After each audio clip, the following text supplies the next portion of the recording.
にちは、あごひげバイクチャンネルです。今日はこちら、川崎 ZX25R2022 年モデルですね。試乗動画になります。2024年モデルが先日発表されたばかりですけど、発売が確か2021年で、年々アップグレードを重ねていて、2023年モデルで結構大きなね、外観だったり、いろんなアップデートがされてるんですけど、今回乗るのは2022年モデルですね。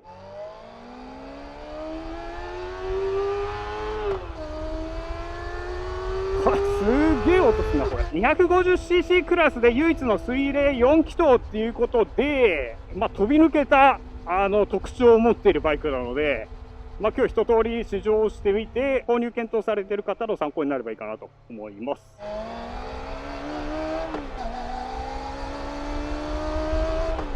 すごいね、音がすげえな。本日のラインナップはこちらです。ドーン。全部楽しみではあるんですけど、特に気になってるのは高速かな。やっぱ高回転エンジンっていうことがあるので、高速ですかね。楽しみかなと思います。まずスペックですね。スペックこちらです。どうぞ。なんといっても特徴的なのは水冷4気筒エンジンっていうところですね。最高出力だけ見ると忍者400と変わらないですね。なので、もちろん同じ 250cc クラスのフルカウルスポーツの中では最高出力が飛び抜けて高いです。トルクはね、同じぐらいなんですけど、4気筒エンジンということもあって、重量がね、若干重くなっていて、だいたい20キロ弱かな、重くなってますね。で、2022年モデルから2023年モデルでアップグレードしていて、最高出力がね、さらに高くなってたと思うんだよね。じゃあ、信号待ちの間に外観行きましょうか。外観こちらです。どうぞ。かっこいいですね。川崎のバイクがね、一番いかつい感じがするんだよね。すげえ悪そうな顔してるよな。水冷4気筒っていうこともあって、前から見ると若干幅広な感じはしますね。2022年モデルはショートタイプのマフラーになってるんですけど、2023年以降のモデルは、普通の長いタイプがついてますね。あとは、フロント周り、2022年モデルはアナログとデジタルの融合タイプですけど、2023年以降は、TFT のカラー液晶になってますね。個人的にはね、こっちの方が見やすいので好きです、こっちの方が。ライト周りがね、確かこれバルブなんですよね。LED じゃなくて、2023年から確か LED 化になってたと思います。倒立フォークがあって、シングルディスクブレーキですね。ホイールこれすげえかっこいいですよね。かなりスッキリした印象を与えるホイールですよね。でリムテープも白のラインが入ってて、ね、アクセントになっててかっこいいなと思います。目立たないんですけど特徴的なのがこの、エアインテークですね。こっから、エアが入って吸気、されるシステムですね。ラム圧って書いてありましたけど、で言われてみれば分かりますけど、そんなに悪目立ちするデザインにはなってないですね。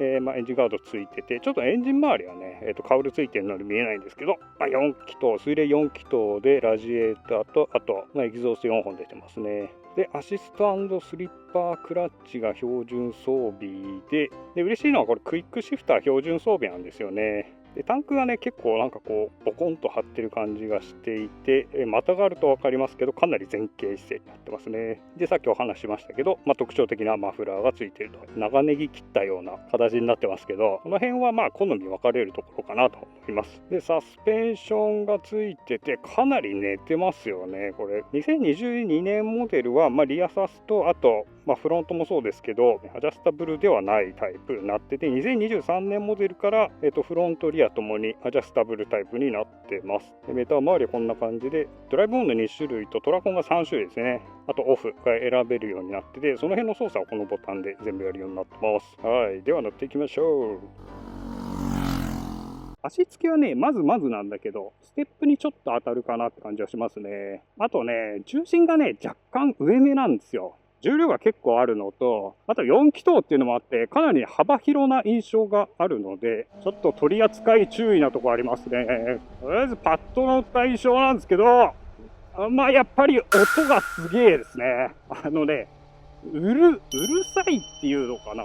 雑な言葉使うとうるさいんですけど、どの回転域でもうるさいんじゃなくて、回転数上がってくるとグワーンって音が出てくる。なので、アイドリングの時はね、意外と静かなんですよ。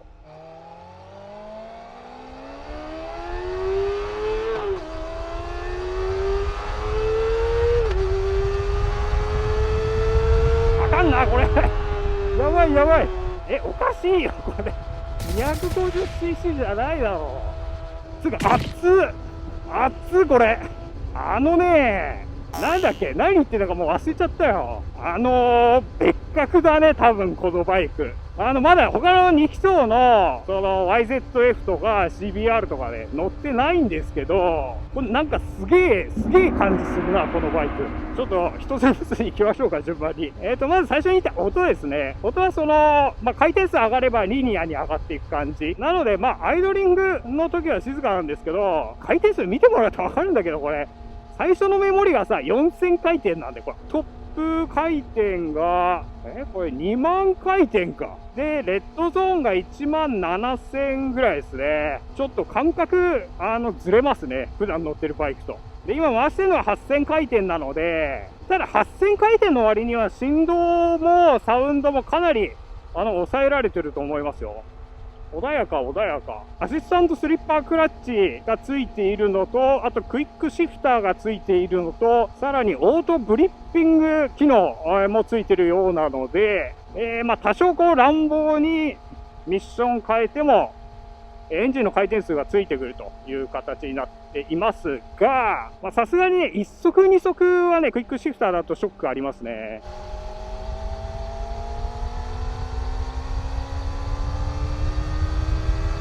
熱いケツが熱いぞ。でもね、かなり回転数は出るし、音もね、うーんって音が出るんですけど、スピードは意外とそこまでいってないかもしれないな。でも、加速すごいな、やっぱり。伸びがすごいっすね。8000、7000回転超えたぐらいからの加速の伸びはやっぱ4気筒って感じ。で、それに伴って振動もね、結構激しくはなってきますけど、ここから加速するんだもんね。使える回転数がかなり広いですね。これは楽しいな。クイックシフター。これ便利だな。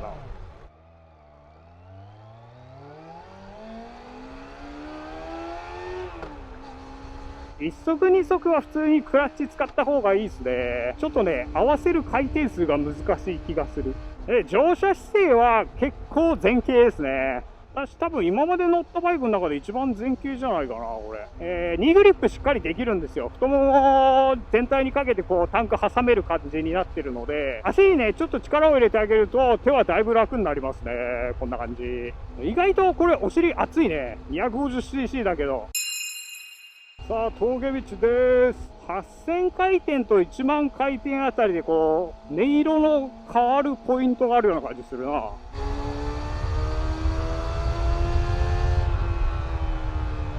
いいね。文句ないっすよね、こういう走りは。ニーグリップしっかりできるんで、カーブスイスイ曲がれますね。いい。いいね。この音の変わり具合がいいよね。エンジンすげえ回るから、すげえ熱だな、これ。すげえ音出てるけど、50キロなんだよね、今ね。これは楽しいね。公道を走るにはいいんじゃない？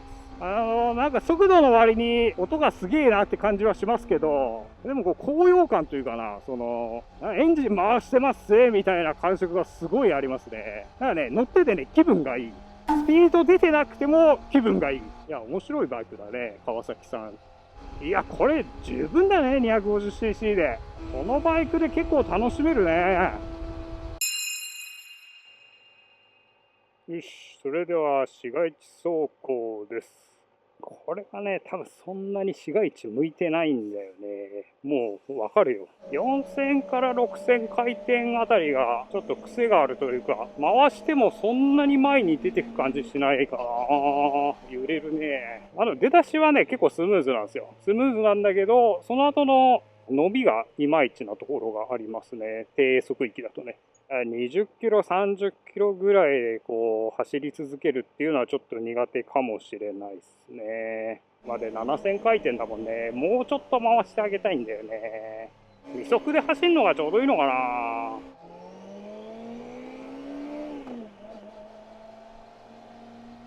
市街地には向かないかな。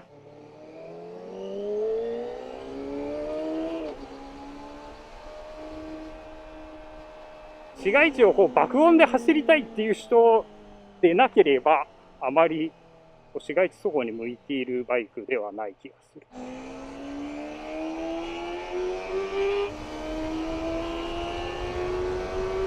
よし、じゃあ高速乗ってきます。山形道です。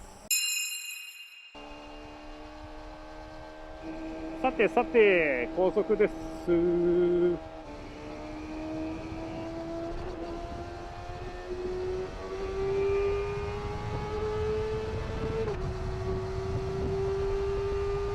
あ、いいね、いいね。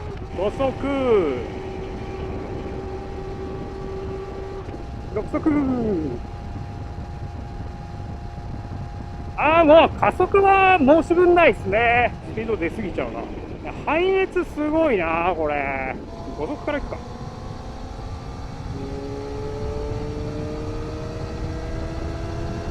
伸びるね。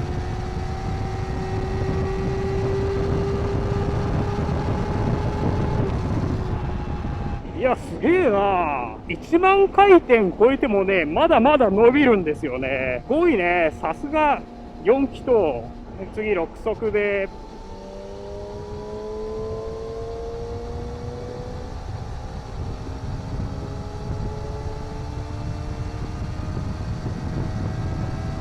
やっぱりね、5速の方が加速感もすごい出るね。6速はどっちかっていうと巡航向きかな。熱いケツがマジですごいんだけど、これ。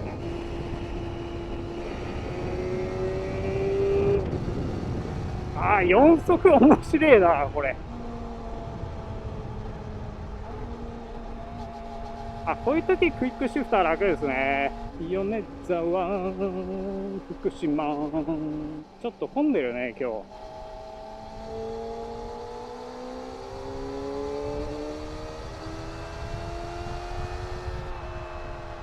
すげえな、4速。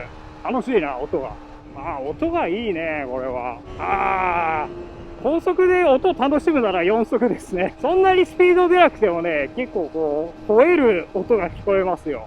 楽しい楽しい。このスピードレンジ、70キロとか80キロぐらいで、この排気音で、十分ななんかスピード感は味わえますね。なんかね、むちゃくちゃスピード出さなくても、すげえ速いバイクに乗っている感じはする。じゃあ 250cc でぶん回せるってこういうことなんですよね。ただね、やっぱ振動は高回転になる分ありますね。バイクだ。お尻熱い、マジで。おケツが熱いぜ。ちょっとこう、お尻をね、浮かしてあげると、涼しいんですよ。乗馬スタイル。100キロで乗馬スタイル。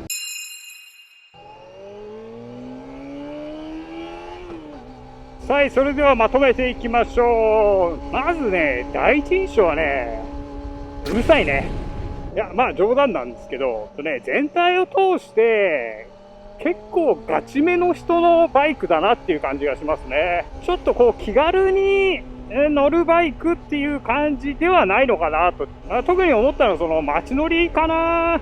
やっぱりね、街乗りするよりも、高速とかこういう峠とかでギャンギャンで走った方が進化を発揮するバイクだなと。高回転に回してなんぼのエンジンなので、低回転でこうトロトロ走るような場面はやっぱり向いてなくて、やっぱキビキビね、こう走ってあげないと、その進化というか、このバイクの面白さって味わえないんじゃないかなと思うんですよね。今回市場でいろんな道路走りましたけど、全体的に言えるのはやっぱ加速すごいなと思いました。で、加速って言っても、その出だしの加速じゃなくて、ある程度スピード乗ってきた段階でも加速するんですよね。これがね、なんか気持ちいい。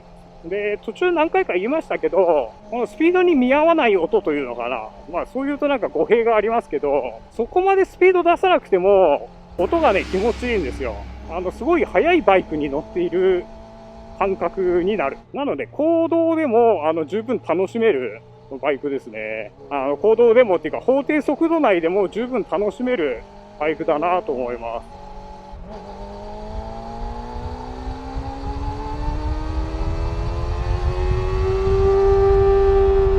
げえ出るな、これ。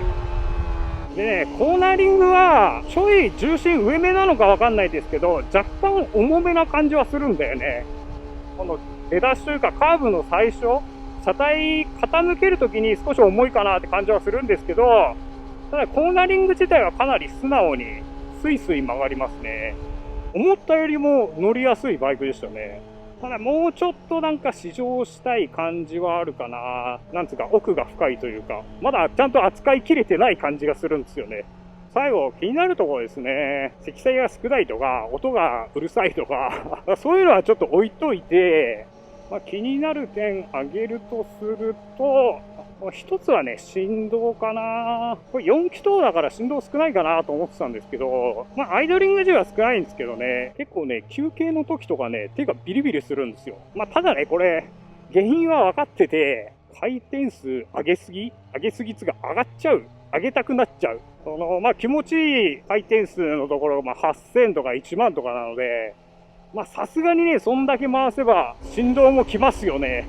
これはしょうがないかなって気はしますね。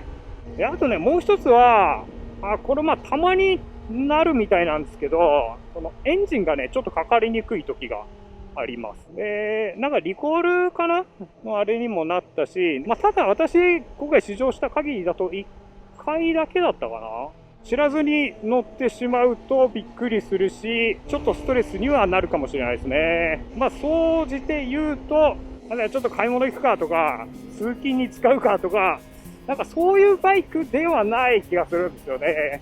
ただしっかり気合を入れて、さあ乗るぞみたいなね。しっかりバイクに乗りたい人には、うってつけのバイクじゃないかなと思います。はい、というわけで、ZX25R2022 年モデル試乗しました。この動画気に入っていただけたら高評価お願いします。今後もこういった試乗動画だったり、あとはグッズの紹介動画なんかも出してるので、よろしければチャンネル登録もお願いします。